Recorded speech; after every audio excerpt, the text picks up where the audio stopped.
Uttithena phamajjaya dhammang susaritang sare dhammasare sukang sete asming loke param hisati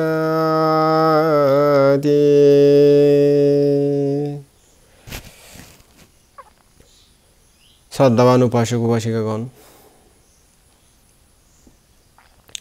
আমি সর্বপ্রথমে সেই তথাগত অরহৎ সম্যক সম্বুদ্ধকে বন্দনা নিবেদন করছি। অতঃপর আপনাদের প্রতি আমার মৈত্রীময় আশীর্বাদ জানাচ্ছি। শ্রদ্ধাবান উপাসক উপাসিকাগণ, আজকে আলোচনা করব বৌদ্ধ ধর্মের একটা বিশেষ গুরুত্বপূর্ণ দিক, চারটি আর্য সত্য, চারটা আর্য সত্য যে জ্ঞান ছাড়া নির্বাণ লাভ হয় না, সেই বিষয় নিয়ে আলোচনা করব। শ্রদ্ধা করে শুনবেন, শুনে হলেও পারমি সৃষ্টি করুন। বিমুক্তির কথা, বুদ্ধের বাণী, পরজন্মের বিমুক্তির কথাগুলো একদিন সংস্কার জাগ্রত হয়ে আপনাদেরকে নির্বাণ সাক্ষাৎ করিয়ে দেবে, এই জন্য না পারলেও। তো চারটি আর্য সত্য, চতুরার্য সত্য। ধর্ম অর্থ হল সত্য। আমাদের ভগবান গৌতম বুদ্ধ বলেছেন, সাতুসাসা বিনিমুত ধাম্ম নাম নাত্তি, অর্থাৎ চারার্য সত্য জগতে আর কোনো ধর্ম নাই। এখন আমাদের জানতে হবে সেই চারার্য সত্য কি। চারার্য সত্য হলো 1 দুঃখ আর্য সত্য, 2 দুঃখ সমুদয় আর্য সত্য, 3 দুঃখ নিরোধ আর্য সত্য, 4 দুঃখ নিরোধগামিনী প্রতিপদ আর্য সত্য। দুঃখ আর্য সত্য কীরকম? জন্ম দুঃখ, জরা দুঃখ, ব্যাধি দুঃখ, মরণ দুঃখ, অপ্রিয় সংযোগ দুঃখ, প্রিয় বিয়োগ দুঃখ, স্ফীত বস্তুর অলাভজনিত দুঃখ, শোক, পরিদেবন দুঃখ, দৌমনুষ্য, উপায়াস, সংক্ষেপে বলতে গেলে পঞ্চ উপাদান স্কন্ধ এই দুঃখ। তার শরীর থাকায়, শরীর সৃষ্টি হওয়ায়, শরীর নিয়ে অবস্থান করায় দুঃখ। জন্ম দুঃখ কীরকম? জন্ম হওয়ার সময় অর্থাৎ মাতৃগর্ভে প্রতিসন্ধি কাল থেকে ভূমিষ্ঠ হওয়া পর্যন্ত কতই না কষ্ট ভোগ করতে হয় আমাদের। জন্ম হওয়ার সময় এত বেশি কষ্ট পেতে হয় যে বুদ্ধাঙ্কুর ব্যতীত অর্থাৎ বোধিসত্ত্ব ব্যতীত আর কেউ নাকি স্মৃতি রাখতে পারে না। মাতৃগর্ভে থাকাকালীন কষ্টের কথা বর্ণনা করতে গিয়ে বুদ্ধ বলেছিলেন, বর্ষাকালে অরণ্যে বানর যেভাবে বৃক্ষের কোটরে হাত পা গুটিসুটি হয়ে বসে থাকে, সেভাবেই আমাদেরকে মাতৃগর্ভে অবস্থান করতে হয়। এই প্রকারে মাতৃগর্ভে প্রতিসন্ধি গ্রহণকারী সত্য সংঘাত নামক মহানরকে উৎপন্ন নারকের ন্যায় মহা দুঃখ যন্ত্রণা ভোগ করতে থাকে। গর্ভস্থ সত্য মাতার পৃষ্ঠকণ্ঠক অর্থাৎ মেরুদণ্ড এবং নাভির মধ্যস্থলে উৎপন্ন হয়ে মায়ের উদর পটল নিজের মাথার উপর রেখে পায়খানার উপর উপবেশন করে। জ্বালাবদ্ধ শোষকের ন্যায় পুঁতি চর্মের দ্বারা আবৃত হয়ে হাত পা সংকুচিত অবস্থায় কম্পিত কলবরে অবস্থান করে। একদম এভাবে তাকে কিছু নড়াচড়া করতে পারে না। মা ঠান্ডা, গরম, খার, অম্ল, তিতা যে কোনো প্রকার অনিষ্টকারক বস্তু পান ভোজন করলে গর্ভস্থ সন্তান অঙ্গার গতে পড়ার ন্যায় নানা প্রকার অসহ্য দুঃখ অনুভব করতে থাকে। গর্ভস্থ সন্তান অতিশয় ঘৃণিত গুত নরকের জলের সদৃশ দেহ সঞ্জাত রক্তের মধ্যে সবসময় নিমগ্ন থাকে। সবসময় অতিশয় সংকীর্ণ ঘোর অন্ধকার, মহাভয়ঙ্কর দুর্গন্ধ পরিপূর্ণ ও নানা প্রকার কৃমির আলয় সেই মাতৃগর্ভে উৎপন্ন আকারে দীর্ঘকাল পর্যন্ত চোখ মুখ বন্ধ অবস্থায় শ্বাস প্রশ্বাসবিহীন হয়ে মরা মানুষের মতো থাকতে হয় তাকে। নরক অঙ্গার মধ্যে উৎপন্ন নারকীদের দুঃখ হতে অত্যধিক দুঃখদায়ক চতুর্গুণ্ডিক অর্থাৎ মাতৃগর্ভের নরকে মহাভয়ানক ও গুরুতর দুঃখ ভোগ করতে হয় প্রত্যেক সত্যকে। নাভি, মেরুদণ্ড, আমাশয় ও পক্কাশয়ের দ্বারা অতি সম্বাদ হেতু চতুর্গুণ্ডিক নরক বলে কথিত হয়েছে। অর্থাৎ একটা 4 প্রকারের যেহেতু নরকের সাথে তুলনা করা হয়েছে, এটাকে চতুর্গুণ্ডিক নরক বলা হয়। এই অসহ্য, অপ্রতিকারণীয় ও তীব্র দুঃখ যন্ত্রণা হতে আমি কখন মুক্ত হব, এই বলে মাতৃগর্ভে উৎপন্ন সত্য সব সময় অনুশোচনা করতে থাকে। উফ, আর সহ্য হচ্ছে না, কখন আমি এই দুঃখ থেকে মুক্ত হব, এভাবে আফসোস করতে থাকে। মাতৃগর্ভ হতে বের হওয়ার সময় চাবির ছিদ্রে হাতির বাচ্চা বের হওয়ার ন্যায় অতি কষ্টে বের হয়ে থাকে।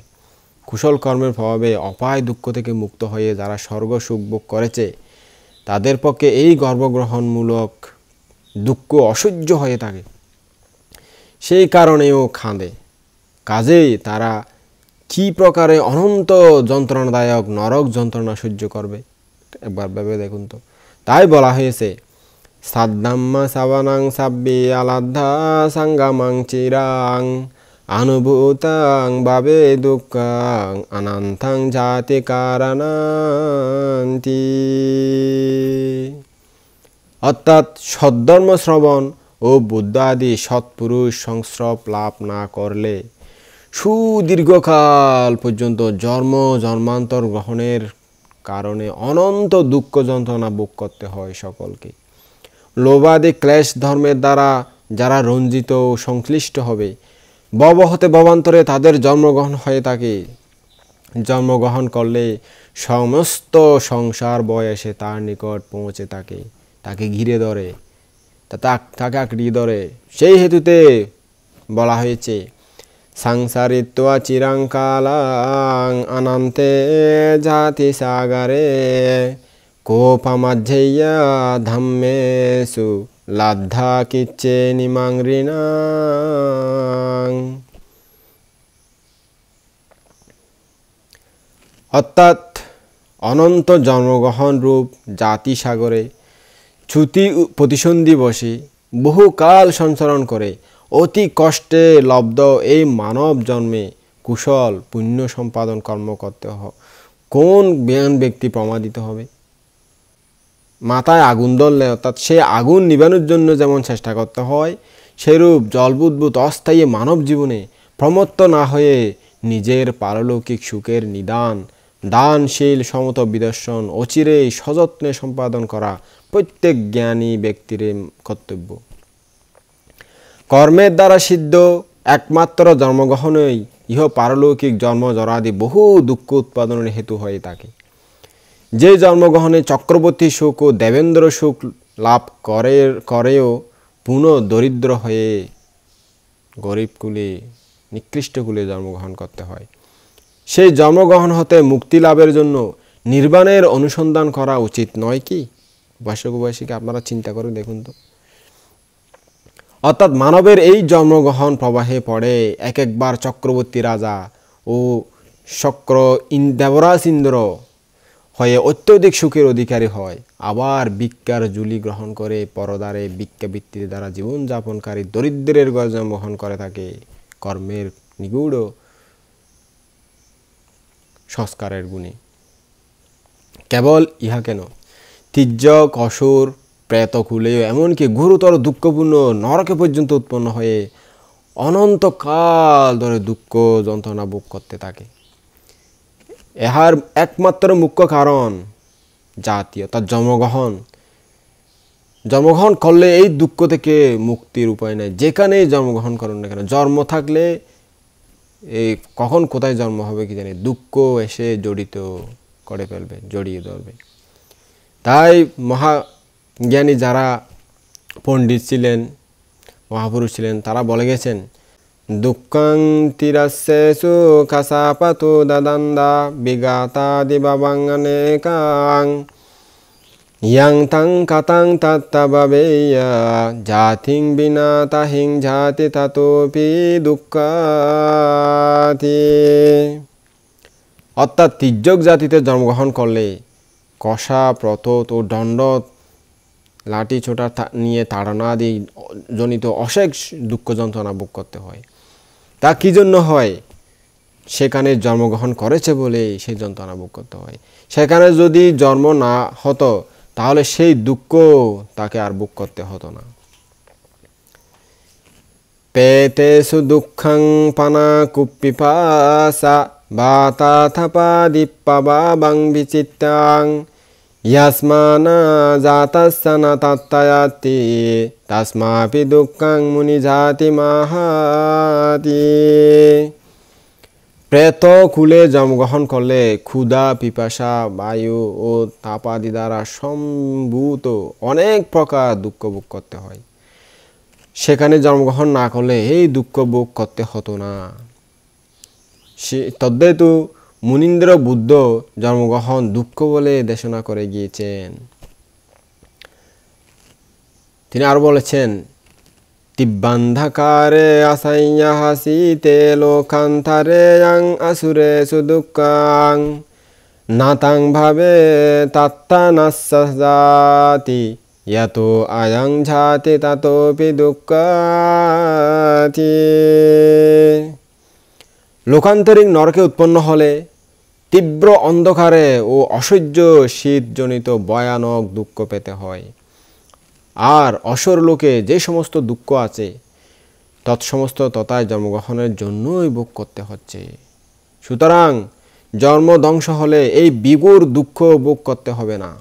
জন্ম জন্মান্তর পরিভ্রমণকারীর যা কিছু দুঃখ উৎপন্ন হয় তা সমস্ত জন্মগ্রহণের কারণেই হয়ে থাকে। কাজেই এই জন্মগ্রহণের অভাব হলে এরকম অনন্ত দুঃখের সম্ভাবনা কোথায়? তার জন্মগ্রহণ না হলে দুঃখ আর পেতে হবে না। এই জন্ম দুঃখ ব্যাখ্যা করা হয়েছে এতক্ষণ। জন্ম দুঃখ হলে এরকম। তা আমরা জন্মজ্ঞানের অভাবে জন্ম এগুলোকে দুঃখ মনে করি না। যখন বড় লোক হয়ে ধনী কুলে জন্ম নিই হাসাহাসি, আরে বুক বিলাসের অন্ত নাই, জোর করে কত কাউকে প্রতারণা করে ঠকাচ্ছি, জোর জবরদস্তি করে দখল করতেছি, খাচ্ছি দাচ্ছি, নির্যাতন করতেছি। যখন আবার গরিব কুলে নিকৃষ্ট কুলে জন্ম হয়ে যায়, হায় রে জন্ম, তখন দুঃখে চোখের জল ফেলতে ফেলতে, ঘর বাড়ি নাই, খাওয়া নাই, দাওয়া নাই, ডাস্টবিন থেকে কুড়িয়ে কুড়িয়ে খাচ্ছে, এরকম হয়ে যায় জন্মের নিগুড় কর্মের কারণে। সেই জন্য জন্মগ্রহণ না করলে এত সব দুঃখ পেতে হবে না। এতক্ষণ জন্ম দুঃখ ব্যাখ্যা করা হয়েছে।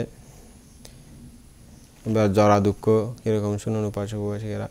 জরায়ুজাদি সর্ব অনর্থের মৌলিক হেতুভূত জাতি দুঃখের বশবর্তী হয়ে এই জন্মগ্রহণ হেতু জরা বার্ধক্য দুঃখ ভোগ করতে হয় সকলকে। দাবাগ্নির দ্বারা দগ্ধ হয়ে বনজ বৃক্ষ যেমন বিরূপ আকার ধারণ করে, সেরূপ এই দিব্য শরীরও জরাগ্নির দ্বারা দূষিত হয়ে বিকৃত হয়ে যায়।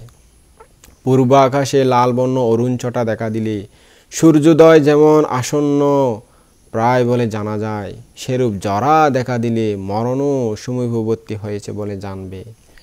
জরারূপী যক্ষিণী যার যৌবন রস পান করেছে, ইক্কু রস পান করলে ইক্কুর চোচা যেমন অতিশয় ঘৃণিত, সেই ব্যক্তিও তদ্রূপ ঘৃণিত হয়ে পড়ে। মানুষের ভিতর জরা যক্ষিণী প্রবিষ্ট হলে তার চুল পেকে যায়, দাঁত পড়ে যায়, তার স্পর্শ কর্কশবোধ হয়, তার কণ্ঠস্বরের অস্থি সংঘাত প্রেতের নিয়ে তার সমস্ত শরীরের হাড় দৃশ্যমান রূপে বেঁচে থাকে। রক্ত মাংস ক্ষীণ কিশ শিরাজাল বেষ্টিত গায়ে অস্থিপঞ্জর মাত্র হয়ে তাকে বেঁচে থাকে। দুর্বল কম্পমান শরীরে সবসময় লাঠি হাতে সম্মুখ দিকে বক্র দেহ হয়ে এবং মূঢ় বুদ্ধিহীন এবং ইন্দ্রিয়সমূহ নিস্তেজ হয়ে থাকে। স্মরণশক্তি কমে যায়, মরণাপন্নকালে অঙ্গ প্রত্যঙ্গ অবশ, নিজের পান ভোজন আদি কর্তব্যকর্মে অসমর্থ হয়ে থাকে। তার নিজে কিছুই করতে পারে না, অসহায় হয়ে বিছানায় পড়ে থাকে। জরা যক্ষিণীর দ্বারা বিলুণ্ঠিত শরীর বিদ্যমান থাকলেও ভোগ সম্পত্তি অন্যের অধিকৃত হওয়ায় যে ব্যক্তি পুণ্যকর্মহীন হয়ে সবসময় মঞ্চ পরিশায়িত অবস্থায় থাকে তার দুঃখের সীমা থাকে না। কর্ণ নাসিকা দ্বারা সবসময় মল সঞ্চিত হেতু দুর্গন্ধ শরীরধারী বৃদ্ধ দরিদ্র নির্লজ্জের ন্যায় হয়ে থাকে। কাজেই এমত অবস্থায় প্রিয় পুত্র পরিবারাদি বন্ধুবান্ধব আত্মীয় স্বজনও তাকে আদর করে না। এরূপ হওয়ার কারণে যে ব্যক্তি পুণ্যকর্মহীন হয়ে সর্বদা মঞ্চ পরিশায়িত অবস্থায় থাকে, জরারূপ এই দুশ্চিকিৎস ব্যাধির দ্বারা আক্রান্ত হলে নিজে রুচিকর উপযুক্ত আহার্য না পেয়ে পরাধীন পাংশু প্রেতের নিয়ে জীবন ধারণ করতে হয়। সেই বৃদ্ধ অপরের দয়ার পাত্র ও শিশু ছেলের ন্যায় জড় প্রকৃতির হয়ে থাকে। তখন এই অবস্থায় জীবিত থাকলেও মরার মতো নিরর্থক জীবন ধারণ মাত্র। এরূপ অতি বৃদ্ধের কথা বলার সময় মুখ হতে দুর্গন্ধ তুতু বের হতে থাকে, হাসলেও তেমন শোভা পায় না। সুতরাং যার যৌবন শোভা নষ্ট হয়ে গিয়েছে, সে নানান আবরণে ভূষিত হলেও শোভিত হয় না।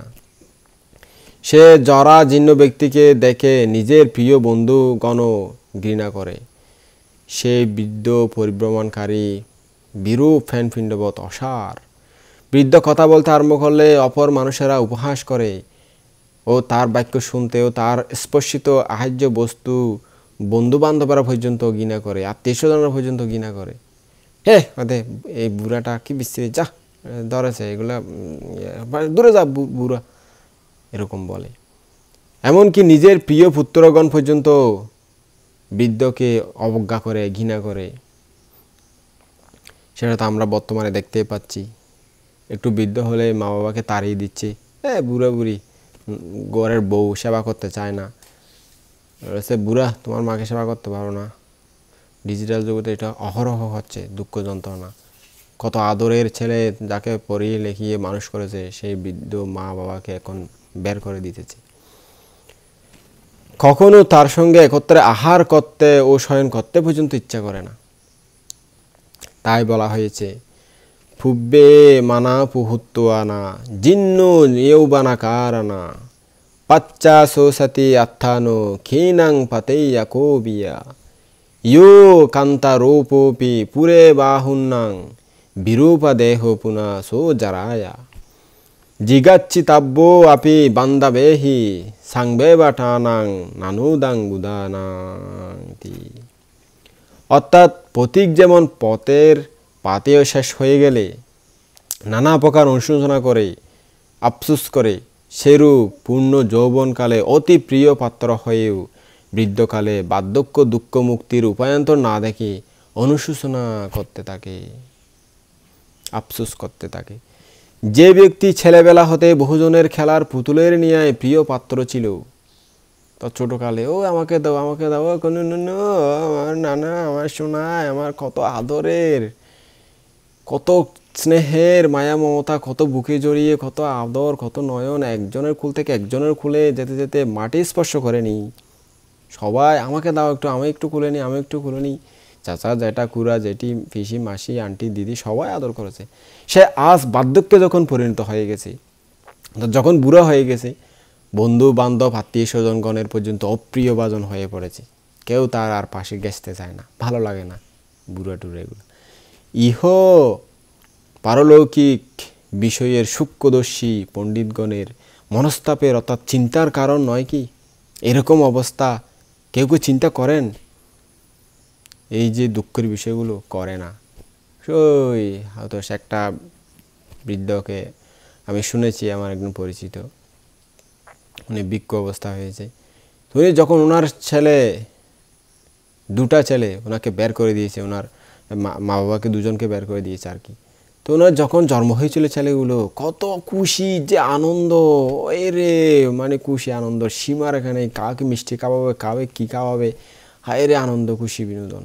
সে আর চোখের পানি ফেলতে ফেলতে ছেলেরা বের করে দিয়েছে। তো অসহায় হয়ে পড়ে ঘুরে ঘুরে ঘুরতেছে, কারো কোনো বাসায় জায়গা নেই। শেষ পর্যন্ত বৃক্ষশ্রমণ হয়ে কোনোরকম বুদ্ধের আশ্রয় নিয়ে কোনোরকম বেঁচে ফিরেছে। তো এরকম দুঃখগুলো তখন আর মাথায় আসে না। তখন ছেলের জন্য সব উজাড় করে দিয়েছে, কিন্তু ধর্মের জন্য দিতে হলে নাই, টাকা নাই। ওই দুঃখ এগুলো চিন্তা আসে না তখন। তখন যদি চিন্তা আসতো দুঃখ মুক্তির জন্য চেষ্টা করতো, দুঃখ মুক্তির হেতু সৃষ্টি করতো, সেটাও করে না অজ্ঞ লোকেরা। যাক, এখন জরা ব্যাধি এতক্ষণ ব্যাখ্যা করলাম। এবার আছে ব্যাধি দুঃখ। ব্যাধি দুঃখ খুব কঠিন দুঃখ, ভালো করে শুনে নেবেন। জন্মগ্রহণ হেতু কি শিশু, কি কিশোর, কি যুব, কি প্রৌঢ়, কি বৃদ্ধ, সকলকে ব্যাধি দুঃখ অবশ্যই ভোগ করতে হবে। সেই ব্যক্তি যখন ব্যাধি যক্ষের দ্বারা পরিগৃহীত হবে, তখন ডানা ছিঁড়ে গেলে পাখির যেরূপ দুরবস্থা হয়, সেরূপ অবস্থাগ্রস্ত হয়ে সামর্থ্যহীনভাবে শায়িত হয়ে থাকবে। তখন মনোহর দৈহিক চেহারা, ধৈর্য ও লজ্জা ইত্যাদি শরীরের সমস্ত সম্পদ নিরবশেষ রূপে ব্যাধিযক্ষ লুট করে নিয়ে যায়। চক্ষু কর্ণের দর্শন ও শ্রবণের অগোচরভাবে এই নিদারুণ ব্যাধিযক্ষ আসলে মরণ সংশয় হয়ে থাকে। অর্থাৎ এই ব্যাধি কখন আসবে চোখে দেখা যায় না, কানে শোনা যায় না। রোগ শত্রু সুস্থ অবস্থায় সৌন্দর্য ও রূপাদি প্রিয় বস্তুর বিনাশ শরীরকে সারবিহীন এবং পরাধীন করে। এই জন্য ব্যাধির সমান রিপু আর নাই বলে বলা হয়েছে। ব্যাধিযক্ষ আসলে শরীরের মণ্ডন, আনন্দের হাসি ও বুক বিলাস ইত্যাদি সমস্তই অন্তর্হিত হয়ে যায়, বিলুপ্ত হয়ে যায়। ব্যাধি দুঃখে জর্জরিত মানুষ নিজের রক্ষণোপযোগী ভোজ্য দ্রব্য ভোজন করতে না পেরে শয়ন উত্থানাদি কার্যে পরাধীন হয়ে থাকে। রোগী ব্যক্তি নিজের মলমূত্র ক্লিষ্ট হয়ে রৌরুদ্ধমান হয়ে থাকে। তদাবস্থায় দেখলে করুণাবান দিগের হৃদয়ে করুণার উৎপন্ন হয়। ভয়ানক ব্যাধি যক্ষ এসেছে দেখলে তার যে অনুতাপ উৎপন্ন হয়, দৈনন্দিন সেই অনুতাপানলে দগ্ধ হয়ে শোকাগ্নি বাড়তে থাকে। ব্যাধি পীড়িত পুরুষ রোগ যন্ত্রণা সহ্য করতে না পেরে নিজের অতি দুর্লভ জীবন পর্যন্ত হনন করে, অর্থাৎ আত্মহত্যা পর্যন্ত করে, এই রোগের যন্ত্রণা সহ্য করতে না পেরে। অনেক ত্রিপিটকে প্রমাণ আছে। অনেক বান্তারা জ্ঞানীগুণী যারা ধ্যান করত, তারা পর্যন্ত এই ব্যাধির যন্ত্রণা সহ্য করতে না পেরে আত্মহত্যা করেছিল। বর্তমানে অনেকে আছে এরকম। এই যে বর্তমানে উন্নত দেশে এই ব্যাধি দুঃখ থেকে বাঁচার জন্য অনেক রকম, ব্যাধি দুঃখ থেকে মুক্তির জন্য আর কি, মুক্তি বলতে এমনি এই কষ্ট আর ভালো লাগে না, বিভিন্ন রকম যন্ত্র বের করেছে। আমি শুনেছিলাম সুইজারল্যান্ডে এটা মৃত্যুর যন্ত্রণাহীন মৃত্যু বের করেছে, অর্থাৎ ব্যাধি যন্ত্রণায় থাকতে পারেন তখন মারা যায়। তো ফাঁসি খেয়ে বিষ খেয়ে মূলত কষ্ট, তো ওই মেশিনে ঢুকে গেলে ওখানে কয়েক মিনিটের মধ্যে মারা যাবে। মৃত্যুহীন, যন্ত্রণাহীন মৃত্যু বলতেছি। তো ওই ব্যাধি দুঃখের যন্ত্রণা সহ্য করতে না পেরে আত্মহত্যা করে ফেলতেছে। আর অনেকে তো ট্রেনে ফাঁসি খেয়ে বিষ খেয়ে অনেকে মারা যাচ্ছে। এত ডেঞ্জারাস এই ব্যাধি দুঃখ। যে ব্যক্তি ব্যাধি যক্ষের দ্বারা বাধ্য হয় তার চিত্ত অতি বিক্ষিপ্ত হয়ে থাকে, তার কিছু ভালো লাগে না। যখন অসুখে রোগে, ভীষণ অসুখে ভোগে, বিশেষ ক্যান্সার বা বিভিন্ন বড় বড় দুরারোগ্য ব্যাধি তারা ভোগে, তাদের জীবন অসহ্য লাগে। শীঘ্রই অপরের অপ্রিয়ভাজন হয় তারা, অর্থাৎ রোগ শোক হলে আর কেউ ভালো লাগে না। আমি কিছুদিন আগে শুনেছিলাম চট্টগ্রাম শহরে একজন বড়ুয়া ফ্যামিলি, ওনার মা বাবা যেহেতু বুড়ো হয়েছে, বর্তমানে ওষুধ টষুধ বেশি হয়, সেজন্য ওষুধ টষুধ বেশি হচ্ছে, তো ডাক্তারের কাছে গেলে ওষুধ বেশি করে দেয়। তো ওনারা ছেলেকে বলে যে, বউকে বলে যে আমাদের এই ওষুধ দিয়েছে, একটু ওষুধটা নিয়ে আসো। তো ওষুধ নিয়ে আসে না, বা আসলে অল্প করে আনে, শেষ হয়ে যায়। তখন বারবার ওষুধ বলছে, ওষুধ শেষ, ওষুধ নিয়ে আসো, ওষুধ নিয়ে আসো। তো বলছে নাই, তোমাদের ওষুধ এত ওষুধ দিতে পারবো না, যাও, এত ওষুধ ওষুধ ওষুধ ওষুধ প্রত্যেকদিন বিরক্ত লাগে, বের হয়ে যাও, তোমাদের ওষুধ দিতে পারবো না। তেরকম করে বের করে দিয়েছে মা বাবাকে। তো শেষ পর্যন্ত এই বুড়া বয়সে ওই উপাসিকাটা গার্মেন্টসে চাকরি করে, তার স্বামীকে ওষুধের ব্যবস্থা করেছে, নিজেরাও কোনো রকম চলতেছে, এরকম শুনেছিলাম। তো এই ব্যাধি দুঃখ আসলে, ব্যাধিতে ভুগলে সবার অপ্রিয় হয়ে যায়, তখন কেউ ভালো লাগে না। তাই বলা হয়েছে, নুপেতানাগাতাং ভোগাং চিতাং না পারিভুঞ্জাতি কল্যাণাঞ্চা না সাক্কোতি কাতু পিচ্ছাতি বা ব্যাধিতু। অর্থাৎ ব্যাধি পীড়িত হলে যে সমস্ত ধন লাভের আশা থাকে তাও লাভ হয় না, আর যা সঞ্চিত ছিল তা অভিরুচি মতো ভোগ করতেও পারা যায় না। পুণ্যকর্ম করার প্রবৃত্তি থাকলেও অসমর্থতার দরুন সম্পাদন করতে পারে না তখন। তাই ভগবান বুদ্ধ বলেছেন, ইমাস্মিং শারীরাং ব্যাধিস্যা মন্দিরাং ইমাস্মিং কায়ে ছানবতী রোগাং শান্তি। অর্থাৎ শরীর হলো ব্যাধির মন্দির। এই দেহে ৯৬ প্রকার রোগ আছে, যেমন চক্ষু রোগ, কর্ণরোগ, নাসিকা রোগ, জিহ্বা রোগ, মুখ রোগ, মাথা রোগ, দন্ত রোগ, কুষ্ঠরোগ, পেটের রোগ, হাড়ের রোগ, কনুই রোগ, গলা রোগ, হাতের রোগ, পায়ের রোগ, পেটের রোগ, মাংস রোগ, চর্ম রোগ, কায় রোগ, দাহ রোগ, জরা রোগ, মূর্ছ রোগ, কাশ রোগ, শ্বাস রোগ, বিভিন্ন ফিনাস রোগ, বিভিন্ন দুরারোগ্য ব্যাধি, শূল রোগ, কুষ্ঠরোগ, তারপরে এই যে নিউমোনিয়া, ফিমোনিয়া, স্নায়ু রোগ, চুলকানি রোগ, তারপরে ভূতে হওয়া রোগ, পিত্ত রোগ, শ্লেষ্মা রোগ, বাত রোগ, কুপিত রোগ, সন্নিপাত রোগ, ঋতু পরিণাম থেকে উৎপন্ন রোগ, বিষম পরিহার্য রোগ এবং আরও বিভিন্ন রকম, শীতকালে কত রকম রোগ উৎপন্ন হয়, কর্মবিপাক কতগুলো রোগ আছে, আবার কর্মবিপাকের কারণে যেগুলো রোগ উৎপন্ন হয়, শীত রোগ, গরম রোগ, ক্ষুধা রোগ, পিপাসা রোগ, পায়খানা রোগ, ফসরা ইত্যাদি ইত্যাদি ইত্যাদি রোগের বর্ণনা শেষ নয়। আজকাল তো ক্যান্সার, ম্যান্সার, এইডস, মেজ, হেপাটাইটিস বি, হেপাটাইটিস সি, অভাব নাই, লিভার রোগ, চক্ষু রোগ, এই রোগ রোগ রোগ রোগ। আবার এই যে বলা হয়েছে ৯৬ প্রকার রোগের মধ্যে ৩২ প্রকার রোগ নাকি ওষুধ খেলেও ভালো হয়ে যাবে, না খেলেও ভালো হয়ে যাবে। আর ৩২ প্রকার রোগ ওষুধ খেলে ভালো হবে, না খেলে মারা যাবে। আর বাকি ৩২ প্রকার রোগ ওষুধ খেলেও ভালো হবে না, অর্থাৎ মৃত্যু অবশ্যম্ভাবী, যেগুলোকে মরণ ব্যাধি বলা হয় আর কি। যেমন বর্তমানে ক্যান্সার, ম্যান্সার, এইডস, মেজ, যেগুলো বড় বড় মানে হলে আর রক্ষা নেই, এই মরণ ব্যাধি, এরকম রোগ হবে আর কি। এই কারণে একটা গ্রন্থে বলা হয়েছে, জীবের পীড়নে রত শত শত রোগ, তাদের একটি মাত্র করিলাম ভোগ। এমনই কঠিন কিন্তু পীড়ন ইহার, কলেবর হল মোর অস্থি শর্মসার। তপ্ত পাংশু স্পর্শ যথা কুসুম শুকায়, রোগগ্রস্ত জীবদেহ সেই দশা পায়। নানান সব উপাদানে দেহ বিনির্মিত, বিভৎস অসুচি হা অতিশয় ঘৃণিত। কিন্তু অন্ধজীব যাহা অসুচি আকর, তাহাকে এই সূচি জ্ঞানে করে সমাদর। অপ্রিয়তে আসক্ত হয় প্রিয়ভাবে মনে, দুঃখ থেকে মুক্ত জীব হবে কেমনে। দিক দেহে পুতিময় ঘৃণার বাজন, অসুচি আতরূপ সর্বব্যাধি নিকেতন। আসক্ত এহেন দেহে মূঢ় জীবগণ, সুপথ ত্যাজিয়া করে কুপথে গমন।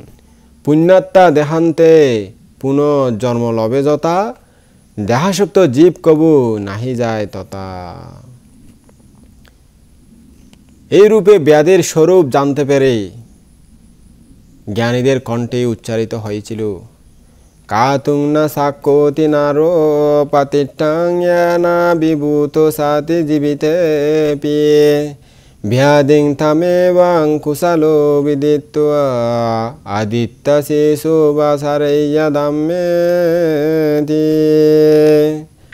অর্থাৎ মানুষ যে ব্যাধি শত্রুর দ্বারা অভিভূত হলে জীবিত কালেও দানাদি পুণ্যকর্ম করতে পারে না, জ্ঞান চক্ষু দ্বারা তাকে, অর্থাৎ সে ব্যাধিকে দুঃখরূপে চিন্তা করে প্রজ্বলিত শির পুরুষের ন্যায় ধর্মাচরণ করতে অবহেলা করবে না। অর্থাৎ মানুষের পিছনে আগুন ধরলে, চুলে বা শরীরে আগুন ধরলে যেমন তাড়াতাড়ি নিবানোর জন্য চেষ্টা করে, সেরকম জ্ঞানের ব্যক্তিও তাড়াতাড়ি তৃষ্ণা ত্যাগ করে দুঃখ থেকে মুক্ত হওয়ার চেষ্টা করবেন। এর ব্যাধি দুঃখ কত ডেঞ্জারাস। তো এবার মরণ দুঃখ, জাত ব্যক্তি এই প্রকারে জরা ব্যাধি উভয় শত্রুর দ্বারা গুরুতর মৃত্যু মুখে যাওয়ার সময় কোনো প্রকার রক্ষা বা মুক্তির কারণ খুঁজে পায় না। মহা বাতাসের দ্বারা কম্পিত অগ্নি শুষ্ক কাষ্ঠকে যেমন শীঘ্র শীঘ্র দগ্ধ করে ফেলে, জ্বালিয়ে দেয়, পুড়িয়ে দেয়, সেরূপ জরা ও ব্যাধি এই দুই সহচর যুক্ত মৃত্যু মানুষকে অচিরেই নিহত করে থাকে। মানুষের নিজের শরীরে উৎপন্ন জরা ও ব্যাধি এই উভয় শত্রু মানুষকে টেনে জরারূপ অর্গল করতে ফেলে দেয়। অসহ্য ও অপ্রতিকারণীয় মৃত্যু দুঃখের দ্বারা নিপীড়িত ব্যক্তি নিজের মুক্তির উপায় না দেখে শোক সাগরে নিমগ্ন হতে থাকে। নিজের আজীবন দুঃখে উপার্জিত সমস্ত সম্পত্তি ও সুচির পুষিত শরীর পর্যন্ত ত্যাগ করে কম্পিত কলবরে রুরুদ্ধমান হয়ে অনিচ্ছা সত্ত্বেও মরতে হয় সবাইকে। সেজন্য পালি গাথায় বলা হয়েছে, না খালানিয়া মেনেতি না সায়ান্তোপি পাশ্চাতি হান্তি সিগা তারাং আয়ুং আগাতো মাচ্ছু তাঙ্কানে। অর্থাৎ সেই মরণ কোনো নির্দিষ্ট সময়ে আসে না। অর্থাৎ শিশু কিশোর যুব প্রৌঢ় বৃদ্ধ মাতৃগর্ভে থাকতেই অনেকেই মৃত্যু কবলে পতিত হয়। তাই একটা কথা আছে যে, আজ মরি কি মরি কাল, মরণের কি আছে কাল, তৈরি থাকো সর্বকাল করসিতে মরণ। অর্থাৎ সব বয়সে কুশল কর্ম দানশীল ভাবনাশীল সমাধি প্রজ্ঞা সম্পাদন করে তৈরি থাকতে বলা হয়েছে। আবার অনির্দিষ্টভাবে আসার সময়ও দেখতে পাওয়া যায় না এই মরণকে। অগোচরে আসলেও আগত ক্ষণেই জীবনান্ত করে থাকে। মরণ দুই প্রকার আছে, মনে রাখবেন। একটা হলো কাল মরণ, আর একটা হলো অকাল মরণ। আয়ু পুণ্য অবসানে যে মরণ হয় তা হলো কাল মরণ। আয়ু পুণ্য অবশিষ্ট আছে, কিন্তু পূর্বজন্মের কর্মবিপাকের কারণে হঠাৎ দুর্ঘটনাজনিত মৃত্যুকে অকাল মরণ বলা হয়। আবার সেই মরণ জীবনান্ত করে যাওয়ার সময়ও দেখা যায় না। মহা জনসংঘ আত্মীয় স্বজন সম্মিলিত হয়ে ক্রন্দন করলেও গৃহীত জীবন প্রত্যার্পণ করে না। জাতি জ্ঞাতি সম্পত্তি মিত্র বন্ধু বান্ধব আত্মীয় স্বজন মরণোন্মুখ সত্যকে মৃত্যুর হতে রক্ষা করতে পারে না। এমনকি জগতে যারা বলবান আছে, জ্ঞানী মহাপুরুষ আছে, তারাও সেই মরণ থেকে মুক্তি পায় না। তাদেরকে মরতেই হয়। যে কারণ অবলম্বন করলে জাত সত্যের মরণ না হয়, তেমন কোনো কারণ জগতে বিদ্যমান নাই। জন্মগ্রহণের সহজাত মরণকে কেই বা বারণ করতে পারবে? একমাত্র নিজের কৃত কুশল কর্ম নির্বাণ পদায়ী কর্ম ব্যতীত জগতে এমন কিছু নাই যা দ্বারা মৃত্যু কবল হতে রক্ষা পাওয়া যায়। তার মৃত্যুর হাত থেকে রক্ষা করা যায় নিজেকে। তার জগতে নির্বাণ ব্যতীত আর কোনো স্থান নাই যেখানে মৃত্যু হয় না। নির্বাণই একমাত্র মরার স্থান। কারণ যেখানে কোনো জন্ম নেই সেই স্থানে কোনো মৃত্যু হবে না, মৃত্যু হতেও পারে না। মৃত্যু হবে কীভাবে ওখানে? যেহেতু মরণ নাই, উৎপত্তি নাই, সেখানে বিনাশ কীভাবে হবে? জন্ম হলেই তো মৃত্যু থাকবে, জন্ম হলেই মৃত্যু থাকতো। নির্বাণে যেহেতু জন্ম নাই সেহেতু মৃত্যুও সেখানে নাই। প্রকৃততে নির্বাণ কোনো যাওয়ার স্থান নয়, নির্বাণ কোনো পাওয়ারও স্থান নয়। নির্বাণকে কোনো স্থান বললেও হবে না। যদি কেউ নির্বাণকে কোনো স্থান মনে করেন তাও হবে তার মিথ্যা দৃষ্টি, ভ্রান্ত ধারণা। নির্বাণ অর্থ হলো নিভে যাওয়া। এই দুঃখের যে কতগুলো সেগুলোকে ডুবিয়ে দেওয়া, শেষ করে দেওয়া। মানুষ যে মরণের দ্বারা মর্দিত হয়ে অনিচ্ছা সত্ত্বেও প্রিয় বিয়োগ দুঃখ পেয়ে থাকে, সেরকম মরণ ব্যতীত গুরুতর অনত্যদায়ক আর কিছুই নেই। এই মানব জন্ম অতি কষ্টে লব্ধ বটে, অথচ এই একমাত্র জীবনের উপরও ঘাত প্রতিঘাতাতে অনন্ত উপদ্রব হয়ে থাকে। রুদ্রে নিক্ষিপ্ত কাঁচা পাতা যেমন শুকিয়ে যায়, তেমন এই ছিন্ন শরীর কায়িক চৈতসিকাদি দুঃখ শল্যবিদ্ধ হয়ে ক্রমে সন্ধি ও স্নায়ুর বন্ধন বিচ্ছিন্ন হয়ে যায়। তারপর পুনর্ভবে জন্মগ্রহণের হেতুভূত কর্মের দ্বারা ভবান্তর গ্রহণ করে। তাতে এখান থেকে চ্যুত হয়ে যেখানে যে জন্মে আছে তথা হতে চ্যুত হয়ে পুনঃ কলরাদি অবস্থা প্রাপ্ত হয়। তাই পঞ্চকামরসে মত্ত প্রমত্ত মানুষদেরকে লক্ষ্য করে মহাজ্ঞানীদের কণ্ঠে উচ্চারিত হয়েছিল, গিলিয়া মানে সাতি জীবিতাম হি নিরন্তাং মাচ্চু মহারোগেনা হাসুনু কোকোনু সাতুট্টি ভোগে কর্তব্যাস্মিং নানু পাইয়ামেবা। অর্থাৎ মরণরূপী মহাসর্প এই মানব জীবনকে সতত গিলতেছে। এই অবস্থায় আনন্দর, খুশির, বিনোদনের কারণ কি আছে? সুতরাং দুর্লভ জীবনের মুখ্য অর্থাৎ আসল কর্তব্য কি? চিত্ত পবিত্র ও একমাত্র পুণ্যকর্মই করণীয় নহে কি? বাস্তবিক তাই। তো শ্রদ্ধাবান উপাসক বৈশিগণ, দেখুন এই যে মরণ কত যন্ত্রণাদায়ক, দুঃখদায়ক। মরণ মানুষকে দুঃখে পতিত করে। এরপরে আসলে শোক, ছাই ঢাকা আবরিত অগ্নিকণার ন্যায় শোক। অর্থাৎ বাহির থেকে কিছু বোঝা যায় না, শুধু ভেতরে ভেতরে দগ্ধ বিদগ্ধ করে ফেলে। পরিদেবন, জ্বলন্ত অগ্নিশিখার ন্যায় পরিদেবন। অর্থাৎ কি ভিতরে কি বাইরে সবখানে দগ্ধ বিদগ্ধ করতে থাকে, জ্বালিয়ে পুড়িয়ে ছারখার করে দেয়, কোথাও অবশিষ্ট রাখে না। দুঃখ নানান কারণে শরীরে যন্ত্রণাদায়ক যে কায়িক কষ্ট অনুভব করতে হয় তাই দুঃখ।